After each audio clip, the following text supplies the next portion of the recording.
திருச்சி ராம்ஜி நகர் கொள்ளையர்கள் அப்படிங்கிறது வந்து அது வந்து ஒரு பெரிய இன்ட்ரெஸ்டிங்கான ஒன்று. ராம்ஜி நகர் கொள்ளையர்கள் அப்படின்னா போலீஸ்லயே வந்து ராம்ஜி நகரா அங்க வந்து இதே மாதிரி வேற யாரெல்லாம் வந்து சக்சஸ்ஃபுல்லா இந்த ஆபரேஷன் பண்றாங்களோ அவனும் நண்பராயிரு அவங்களோட பொண்ணு கொடுத்து பொண்ணு கட்டிக்கிறது. திருச்சி, மதுரை, கோயம்புத்தூர், சேலம் போன்ற இடங்கள்ல சிறைச்சாலைகளை சுற்றி குடி போயிருக்காங்க. காவல் நிலையத்துல புரோக்கர் வேலை பார்க்கறது அல்லது மனு எழுதி கொடுக்கறதுக்குன்னே வந்து ஒரு கூட்டமே இருந்திருக்காங்க. அதனால இதுல இருந்து கன்வெர்ட் ஆனவங்க தான். திருட்டு பொருள் 2 பேர் வந்து சேஃபா கொண்டு போ அதுக்குள்ள வந்து ட்ரெயின்டு.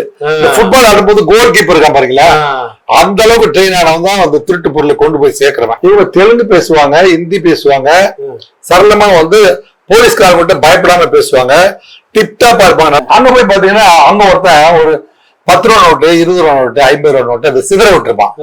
இந்த மாதிரி நம்ம கொண்டு வந்த பணம் சேர்ந்து அந்த பணத்தை எடுக்க போகும்போது இவங்க அந்த ஸ்கூட்டியை வந்து நூதனமான முறையில ஒரே நிமிஷத்துல திறந்துருவாங்க. சார் இது உங்க பணமா பாருங்கன்ட்டு இவர் கத்தையோட எடுத்து வச்சு எண்ணிட்டு இந்த பக்கம் கட்டிட்டு இருக்கும்போது சார் இங்க கொஞ்சம் பணம் வந்துச்சு பாருங்கன்னு சொல்லுவாரு.